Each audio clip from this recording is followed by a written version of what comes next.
Hi, everybody. So excited to be here. My name is Debbie Roth, and I am a forgiveness coach and owner of Forgiving Connects. And this is the third of a series of interviews for self-forgiveness and money to really educate people and hopefully you on the value and power of self-forgiveness to assist you in letting go of limiting stories around money and really connecting in with your own power to co-create abundance, to receive, to allow, and to know fully your own value.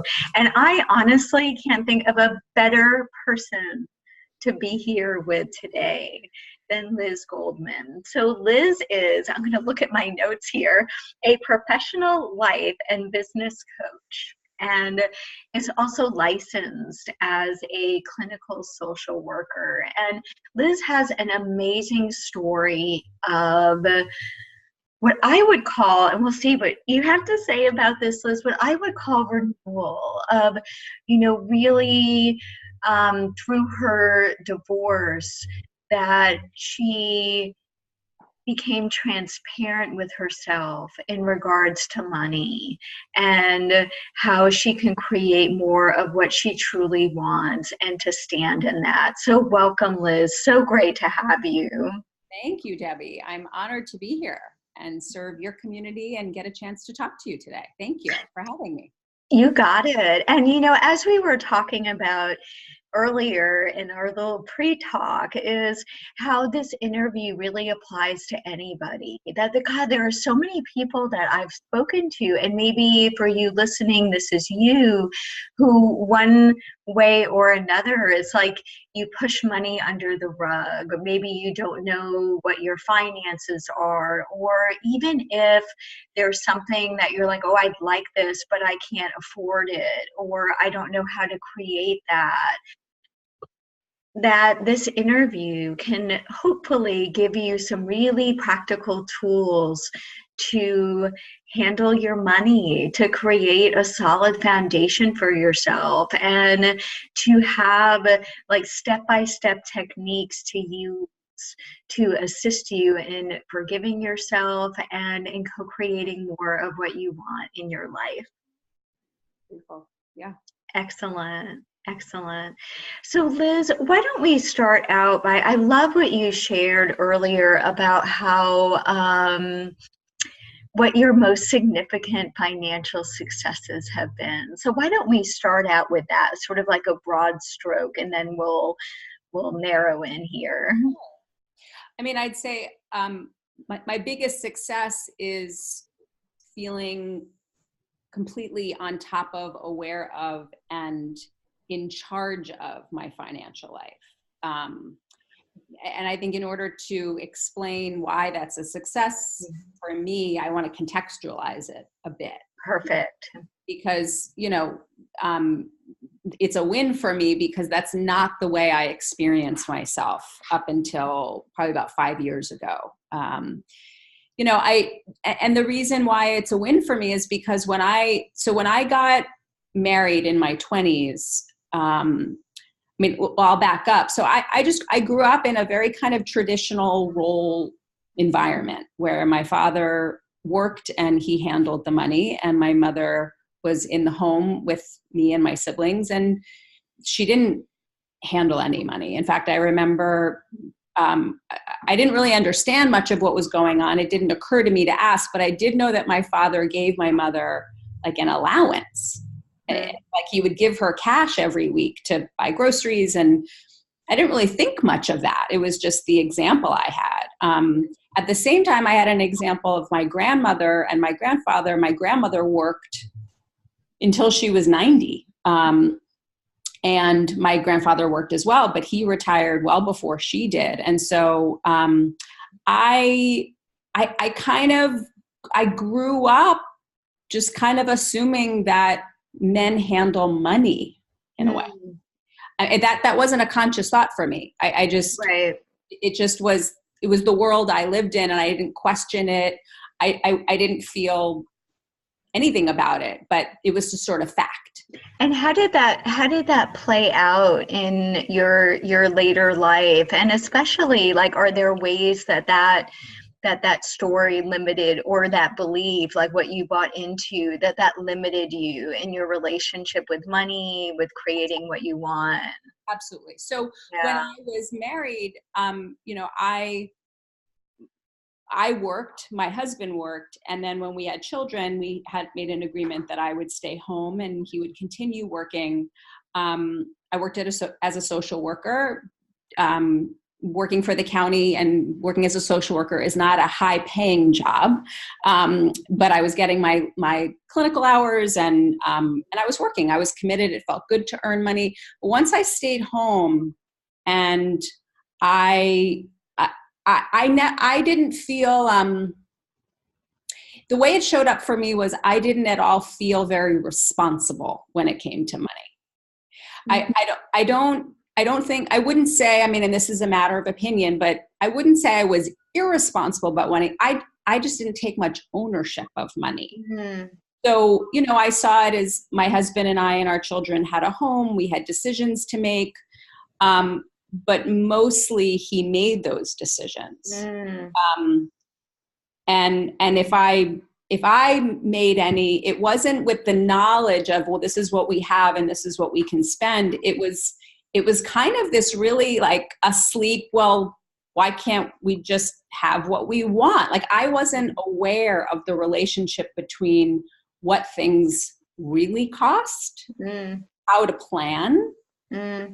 I really was, I'd say, quite immature about my skills in that area. And I, and as a result, I was not a very strong partner to my husband in our finances. And that was a point of contention in our marriage at times. And I really wasn't awake to what was going on. So it showed up that way. And I didn't, it's sort of like, you don't know what you don't know. For sure. It's funny because the question I keep hearing inside is like, when did you wake up? Like, what happened? Was it the divorce? Was it something else? Yeah. Well, I think prior to the divorce, I started just waking up to this reality. Like I started becoming more and more aware as I started going back to work as my children got a little older and wanting to build up my practice again. I started waking up to it, but it really wasn't until we separated and ultimately divorced that it was a huge wake-up call. It was a huge wake-up call. Wow, gosh, what was that like? Just, we'll get to like the huge wake-up call. And I just imagine like, even like, after staying home for whatever number of years that you did, and then going back to build up your practice, like, what was that like for you? It was mixed. I mean, a part of me, luckily, I worked as a therapist. So as a therapist, I could work hours that my children were in school. And I didn't want to give up the caregiving hours I had with them. So I didn't go from home all the time to a full-time job. Right. And at the same time, I felt clunky inside about now going back out in a professional capacity at all, because I just wasn't in that world. And what was missing too at that time was I didn't have a lot of awareness about like, okay, if I'm going to do this, what are my goals here? Like, what am I really wanting to earn? What am I wanting to build? It was like, there was a part of me that knew it's time to get back out there. I wanted to contribute. I wanted more outside my role as a mother. And I liked my work. But I didn't have a lot of like professional maturity yet. And I think, and I relate that to finances. Like, I don't know if that. Well, it does. And what it's funny, what I was just thinking is, I have a spiritual teacher, as you know, John Roger, and he says like money is the great mirror of consciousness. And what I heard you say in when you were in your marriage, that you were pretty immature around money. And it sounds like that you were also immature professionally, that there was just some level inside of you that hadn't quite like grown up to what do I want? How do I take responsibility for that? How do I co-create that? How do I show up as a full partner to myself, like inside?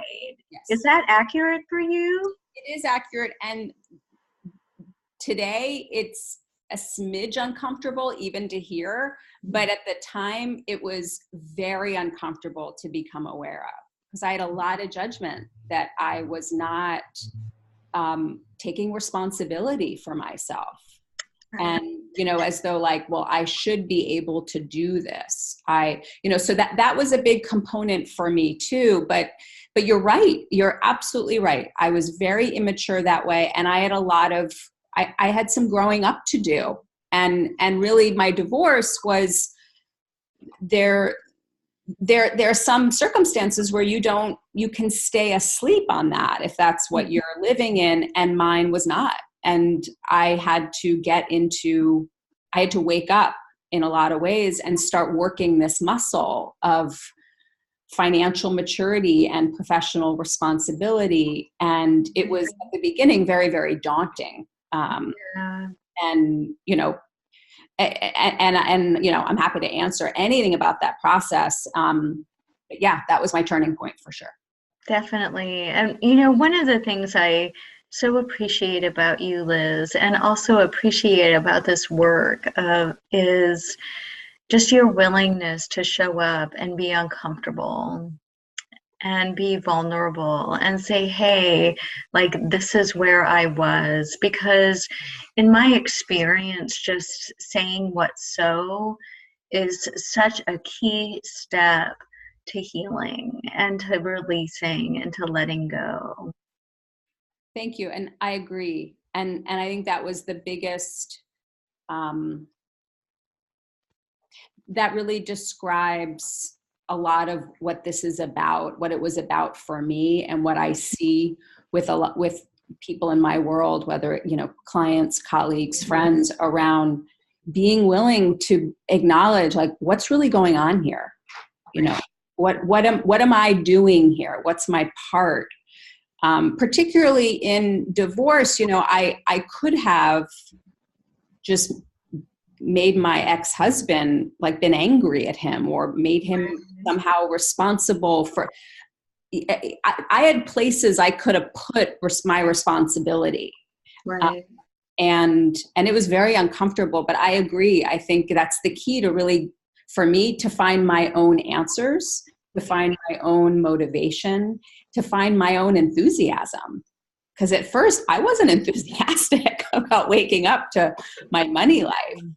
And then it started to become actually really fun and no kidding. Empowering. Yeah. Tell me a little more about the divorce and about, where you were inside at that time and how you were handling money and what happened. So it's a couple of questions all in one. So hopefully you track that and can just sort of take it apart. Yeah. And in a way to really, like, if you're listening, that to really consider in your life, like, when is it that you started waking up? Like, what have you been asleep to? Is there an opportunity to take more responsibility for what's going on, whether it's your relationship with money, or maybe there's something you're really wanting to create in your life and you've been somewhat asleep about that? And even if it's uncomfortable, it's like, that's okay. And we'll get to as well using self-forgiveness to assist you in healing all of the judgments that come up. I mean, it's such an incredible tool of compassion and like relief in many ways. Absolutely. Yeah. Okay, Liz. So what happened in my divorce? You mean around money? Yeah. And whatever you want to share about it, like what What was the instigator? Where were you with money? Yeah. What, like what was your opportunity and the challenge? So at the time when we separated, we were in a home, we have two children. I was working a little bit, I was doing group work, and I was, I had some money coming in, but I didn't have like a big thriving practice. Right. And when we separated, what we immediately needed, we basically, our money was commingled. So we were just sort of living off of our shared money, which really was my ex-husband's income. And what immediately had to happen was we had to sell our home. Everything in my world turned upside down. So we stayed in our home and we rotated in and out so our kids could stay there for 6 months. While we were doing that, we were evaluating community property. All the steps that go into drawing up a divorce agreement, which is really kind of like dismantling a business contract in a way. Right. And so what happened for me was, for a while, we just sort of lived as though we were still married, regarding our finances. And what also became apparent very quickly was, we're going to start tracking everything and we're going to have to even up. So it's going to be dividing, but nobody gets to spend more than the other person and everyone has to be accountable. So everything started to become 50-50. So how was that for you? What's that? How was that for you? It was scary. It was very, very scary because, remember, I went from being pretty asleep and not thinking a whole lot about what we spent. I didn't even know what was in our I knew it was in my separate retirement accounts prior to getting married, but we had joint 401k. I didn't even know it was in it. I didn't really know how it worked. Right. I had never met our financial advisor, and so I didn't get into action on any of these elements. And then all of a sudden it was like, okay, I got to meet with that person. I have to meet with that person. I have to get my own person. I started realizing very quickly that I needed support. And what was scary for me was, honestly, I went from like, oh my gosh, I'm going to be homeless living in my car with my two children. Like that's where my mind went. Absolutely. And I was scared because here I was, it was the first time ever in my life when I was aware enough that this required a much deeper level of responsibility. And then on a practical level, the playing field would look very, very different. I had to now start getting into action with building a business. I was mandated to earn a certain amount of money every year. That was part of our divorce agreement. I had to, just start living off of a budget, creating a budget. I didn't live extravagantly, but I was used to living in a particular way. And now I needed full transparency of every single thing that was coming in and going out, what was being, Wow. So you really went from a life where you didn't really know what was in your accounts to needing to know everything. And not only that, also needing to create money so that you and your kids could live and survive, and more than that, to thrive. Yes. Is that yeah. Yes. Yeah. Go ahead. The other thing I wanted to add is, and if this isn't the right time, let me know, Debbie, but one thing that also occurred for me was what I became aware of in this process was I didn't know this at the time, but I always assumed money was going to be there for me. But I had no concept of how it was showing up. Wow. And so through this, what assisted you in shifting your relationship with money? Well, a number of things. And when you say what those are, it's like also to illustrate, like, where is your relationship with money now? And please to share, like, what assisted you in that shift. Yeah. Because that can really, my sense is, I'm interested to know for myself personally. And my guess is that people who are watching, can use some of what you did to support yourself. Sure. So, I mean, I think the first is, I was very honest. I mean, what I did was I took an honest look at what was coming up for me, what was scaring me, what I was telling myself. Like I was telling myself, I'm gonna be homeless living in my car with my kids. I was telling myself, for me. right? And I was telling myself, and this was the biggest piece, if it's not coming from my husband, where else could it come from? It couldn't come from me. Like I didn't believe that I could generate enough money to live like only on what I generated. Wow. And let's slow that down for a minute. It sounds to me like that relates to some of what you were talking about when you were in your childhood, with what you saw about how your mom got an allowance and the belief that maybe you bought into at the time that like money came from from your dad. I think so. Yeah. Again, it wasn't conscious. It wasn't. Right. And by the way, nobody ever told me I couldn't earn money. No, right. Like get any. I mean, I was a successful student and I had jobs and I earned money. Like I in my 20s, I supported myself in New York City, which is not a small thing. No. But it was also less expensive to live in New York City in the 90s. Yeah.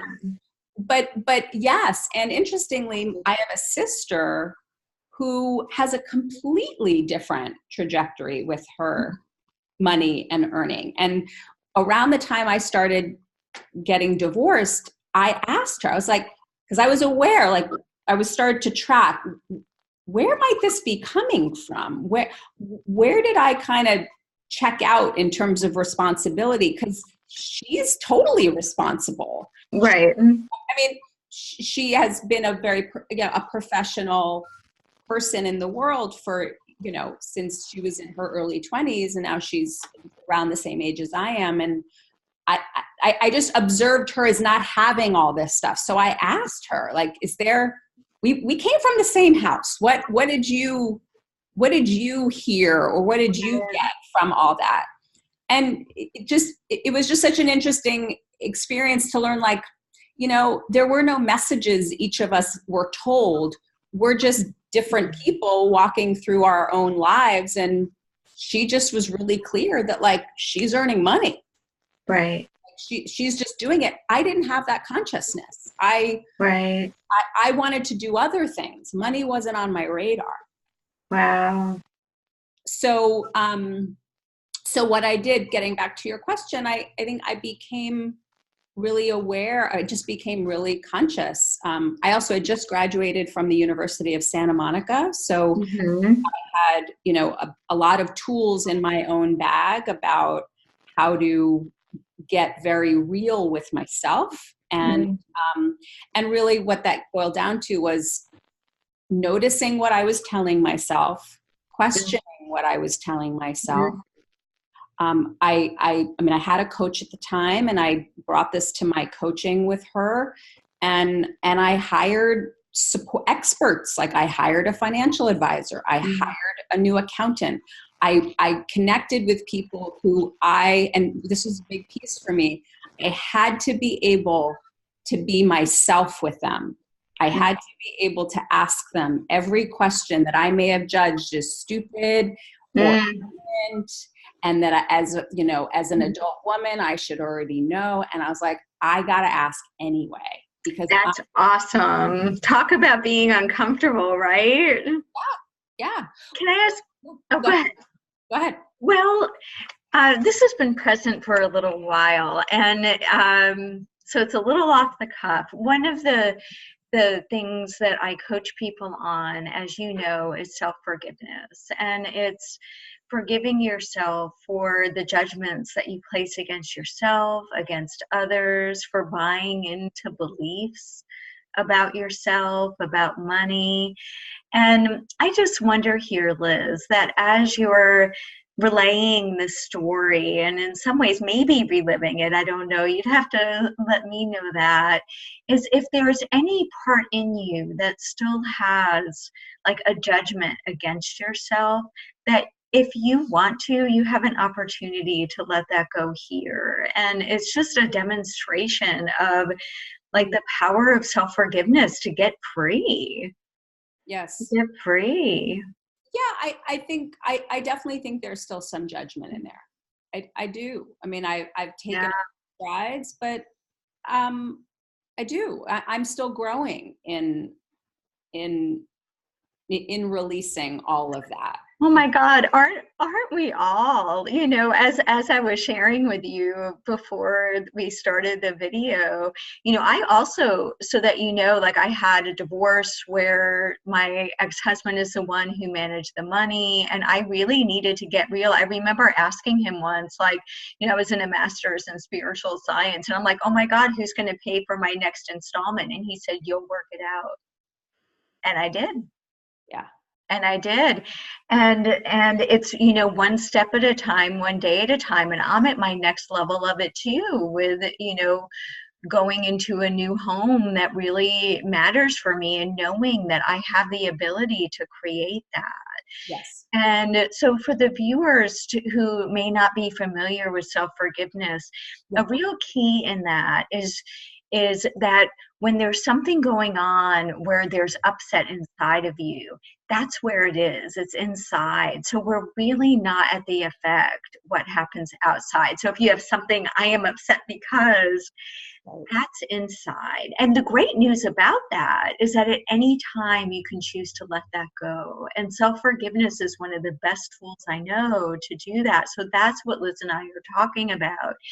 And one way to apply it here is if you're holding any judgments still, that, you know, one phrase that you can use, which I know you know from the University of Santa Monica, is just like, I forgive myself for judging myself, or I forgive myself for judging others. And the key about that is then you're forgiving the judgment, not the behavior. Because whatever it is isn't right or wrong or good or bad, it just is. And getting to that place is so freeing and so powerful, right?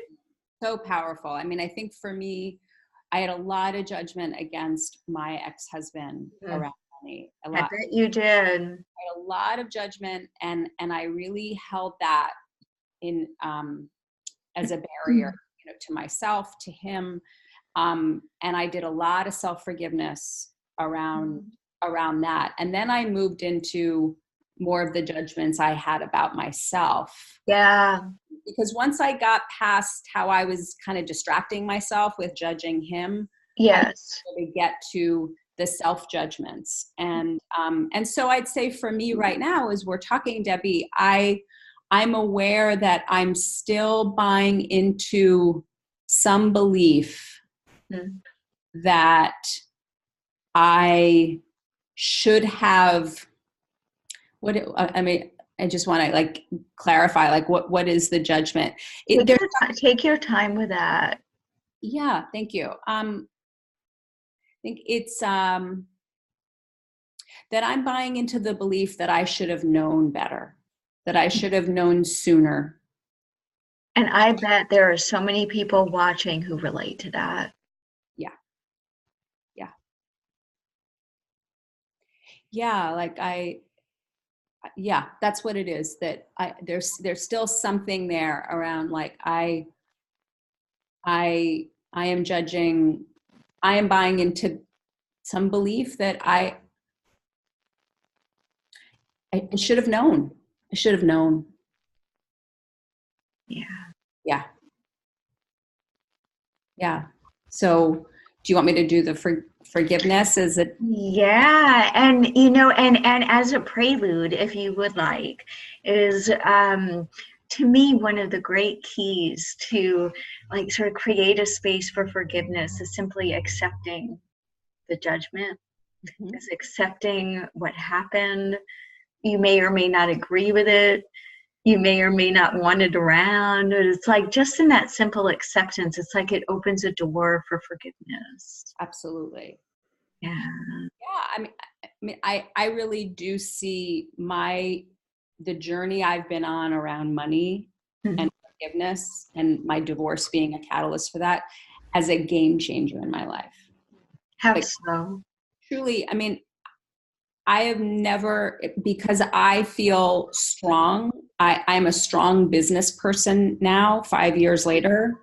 I I I feel like I am an adult in the world, taking full responsibility for my Wow. experience, and that feels amazing. Absolutely. And here's the thing is the seed for all of that is in where you were. Yes. And so I do, if you'd like, I invite you to do, if you're willing and ready, just to do. Yeah. Okay. So I forgive myself for buying into the belief that I should have known anything before I did.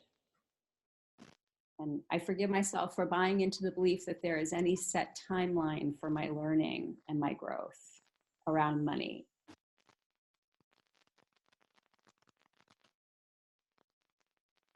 Because really, the truth is that this whole process has been a gift.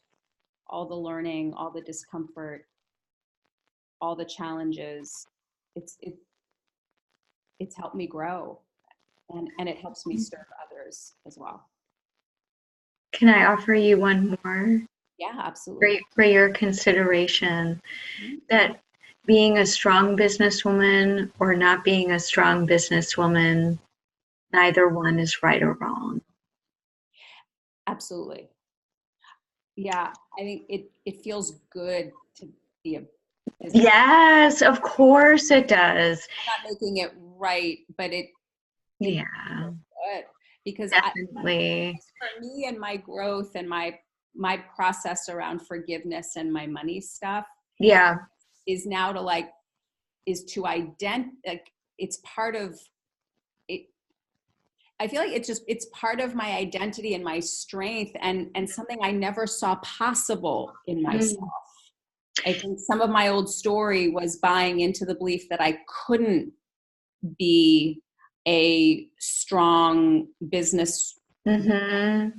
I So think did you shift that? So it sounds to me, just to recap, and you tell me if this is accurate, that you shifted that and are continuing to, because look, you're in the middle of practicing self-forgiveness now. And to me, that's like one of the great adventures of self-forgiveness. It's like, oh, here's another judgment. How can I apply loving to that? And yes. how can I grow even more? So who knows what that may have cleared for you with Mhm. what's next. And Yes. actually, as a matter of fact, so just a quick thing is Liz is doing a wonderful workshop, which we'll post about below in wherever we post this.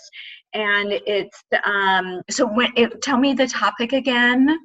So it's women in decision making, strengthening Mhm. your inner authority.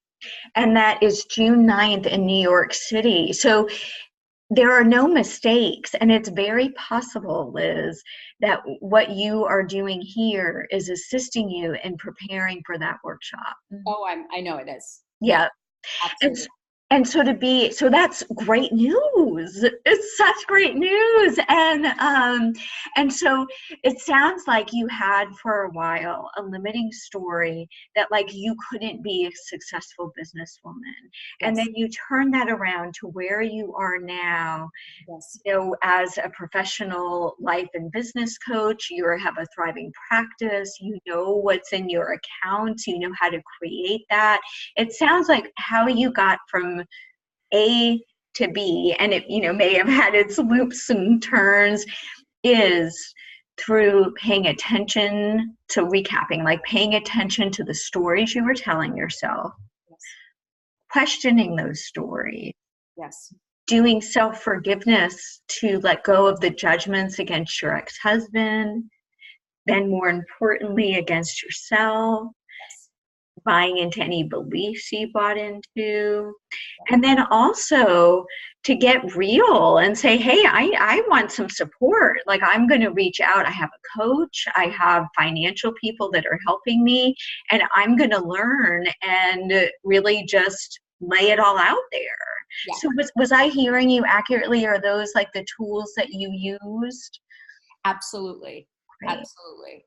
And I want to add that, you know, the judgments and the forgiveness, this isn't like one steady equation on a linear line. Like there are, like you said, there have been ups and downs, and there have been, you know, and so I've had to revisit, you know, and come into awareness like, oh, that's a new judgment I'm having. Like maybe I'm not progressing as fast as I think I should, or maybe it's, you know, or, yeah, like, I mean, it's sort of like, I just want to highlight the fact that this is not a linear process. Definitely. And so part of what I've really been present to is being willing to take it one day at a time, and to also be willing to take action even if it's uncomfortable. Right. Because, and you know, because there were times where like I was building up my income and my business, and that meant like really getting into bigger action and being a lot more intentional with, and some of that is just learning the business of building a business, and doing things that are new. And some of that was uncomfortable. And there have been moments where, you know, I've questioned, like, am I doing the right thing? Can I even do this? Can I really be responsible for money? Are the choices now I'm making, because I'm not making them with someone, are they the right choices? Are they the wrong choices? Right. There are any of those, you know? And so so it's also been, I've been continually aware of slowing myself down, and being willing to look and have fun with it. Now I find money really fun. I love talking about money. I never wanted to talk about money. Yeah, I was going to ask you, like, what, you know, what's like one of the biggest shifts in your relationship with money? So it sounds like just having fun with money is a big one. It is. And I'd say the biggest shift is I appreciate, I don't think it's oxygen, you know, and it's a necessary tool, and I have fun with it. I have fun with wanting to make more of it. I also, you know, acknowledge, and I talk about this with my own children, about there are times where based on money, there are things we can't do that we want to do. And that's just part of being thoughtful and responsible. So, but, you know, I think because I grew up with money, I didn't grow up in scarcity. So for me, I wasn't working with how am I going to be able to do something? I really was, I was able to have a lot of very rich experiences, that some of which had, you know, a price tag attached to them. So I had a lot of access to things. I don't know, and I appreciate them, but now I have a whole new level of appreciation for all those experiences from my childhood, and even just the home I'm in, and the things, like I'm leaving for Belize tomorrow with my 2 children. You co-created that. Exactly. This is a whole nother video, so we won't get into this too much. I can't help but ask though, like, what is, like, say, 1 or 2 key tools that you use to build your own practice? And this is in service to, you know, if there is anyone out there who, you know, maybe you're in a place now where you're wanting to build something greater for yourself, and you're wanting to access that power inside, and would like some practical tools to take that next step. Like, what are some things that you did? Just like, you know, the top couple that assisted you with. in building my business, I mean, I think it's really listening to what, I work as a coach. So for me, it's who do I want to work with? What are so for me, it's how can I serve? Mm. And asking myself, who can I serve? And coupled with, and what am I really willing to be myself and put myself out there in the name of service? Mm. So I think for me, it's being willing to be uncomfortable, quite honestly. I don't think being uncomfortable is a requirement at all, but to embrace, to step outside of, it parallels the money stuff, because yep. I was asleep and kind of hiding in a way around money. And so with my business development, it was similar. If you want to build a business, you can't be passive about it. You need to be active. You need to be out in the world. So to really, with confidence, tell people what I'm up to, be curious about other people, and be willing to do it every day. And it sounds like that's what you do with money also, of really showing up with money, being willing to look at it, being willing to just look at it every day, or, just being practical about that. Yes.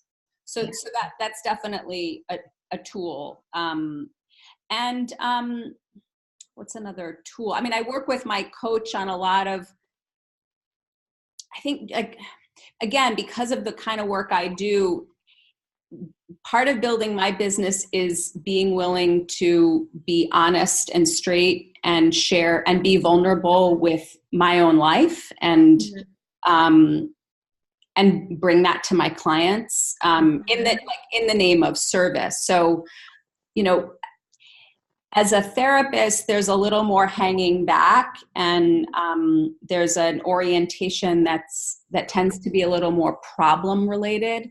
And one of the reasons why I switched my practice 5 years ago was because I was no longer really pulled in that direction. I was much more in possibility, and regardless of anything that may have occurred or stories you've been telling yourself, from my point of view, you can create anything in your life. And that's why I wanted to develop a coaching practice. So well, I really love that. And to me, you demonstrated that with this story, with really opening to the possibility that you could thrive after divorce, and that you could be a conscious co-creator in regards to money, and to build a thriving coaching practice.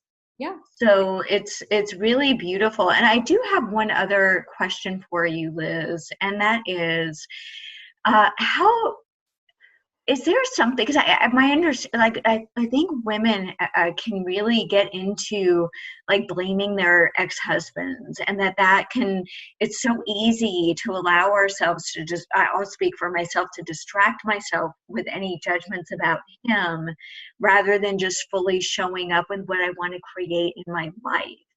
And what helped you to let go? Was it just the continual practice of self-forgiveness? Was there any particular moment or insight that you had that helped you to get free? And I know that's going back a little ways. No, that's I don't think there was a moment, there wasn't a reckoning I had in a moment. It was more being incredibly uncomfortable for a while, and being in my own edge, and continually working my process around it. And because one of the things that you asked about tools, and I think it's applicable to what you're asking now, which I didn't mention a minute ago, which is I ask myself, what do I really want? What kind of experience do I really want to have now? And what does that require of me just every day? And a big piece of that was being loving and accepting of myself, and also not and being an owner of my life. You know, Steve Chandler's work on owner victim was a game changer for me. Absolutely. And for those of you watching who may not be familiar with it, Steve is just a master coach, and talks about the difference between owner and victim. A victim as, being powerless to outside circumstances, being in that I am upset because that someone else is responsible for what's going on inside of you, whether that's your own upset or your circumstances. And being an owner is really taking responsibility for that, is knowing that you have dominion over what happens inside of you, and that you have tremendous possibility to co-create good in your life and what you truly want. And just that inquiry that you have, Liz, of asking yourself, what is it that I truly want? And being willing to slow down, to listen, to let go of the judgments that stand in the way, and just to look at, hey, here's what I was doing. Is this really serving me? Just questioning that. Exactly. That's powerful. Yeah. And believing truly, not just saying, but believing and seeing anything can change. Anything can change. Change anything we want. Yeah. Like, I mean, am I going to go, climb El Capitan? No. But, my own but maybe, I don't know, maybe if I really apply maybe you had your own version of that. Yeah. And that's another old belief that I let go of through forgiveness.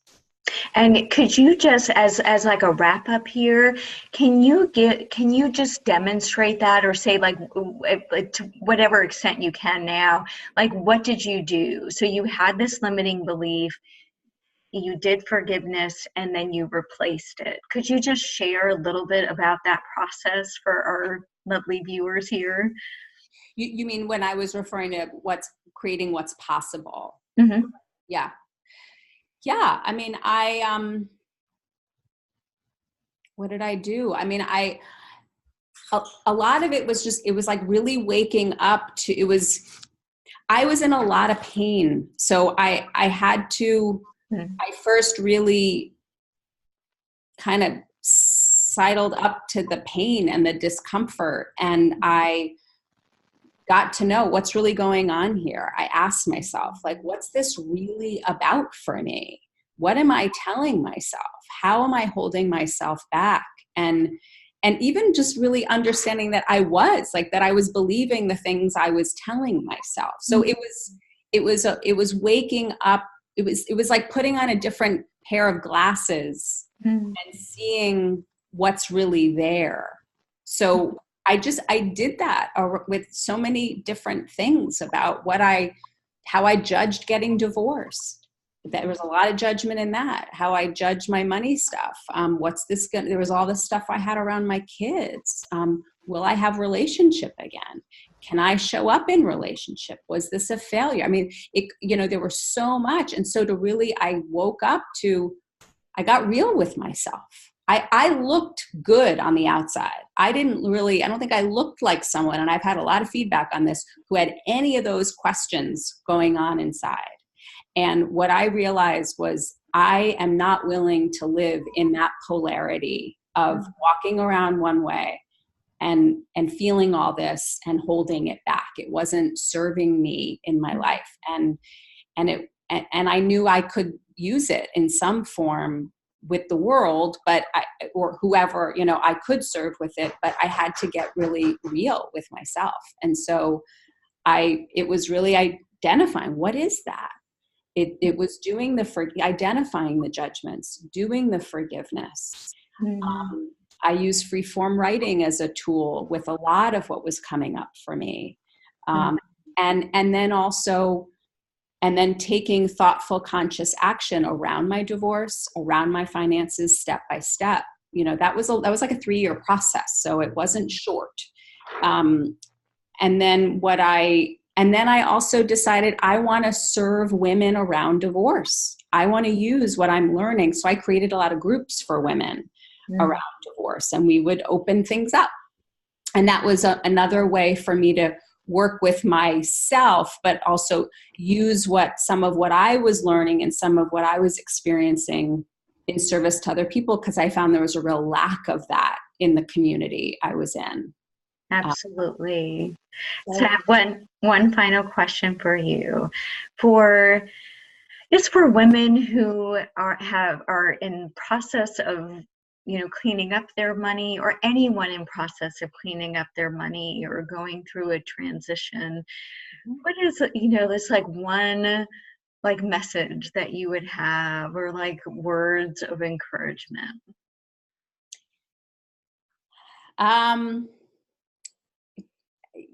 I mean, just do it. Sit down, open up your bank account, and my messages start somewhere.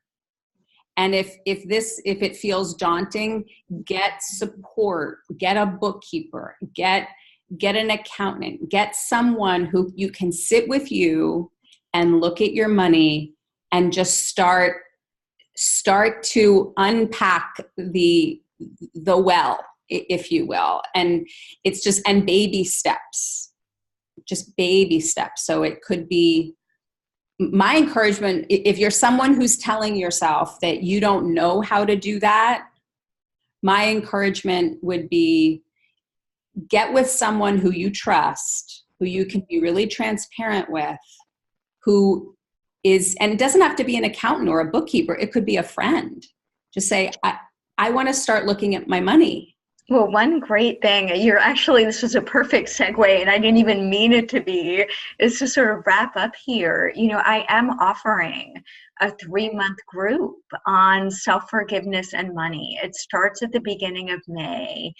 You choose a project that has real meaning for you and take those little action steps each day to assist you in co-creating what you want. And Liz, I really heard you that it was one step at a time, one day at a time, and that's what builds a foundation. Absolutely.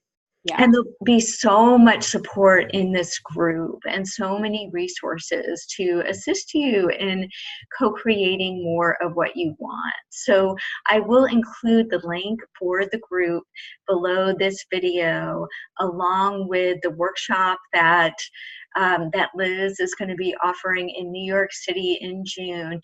And for your awareness, the Self-Forgiveness and Money group is by Zoom. And so that means that you can participate from anywhere. And I'm taking 8 to 10 participants. We have 3 or 4 spots left in the group.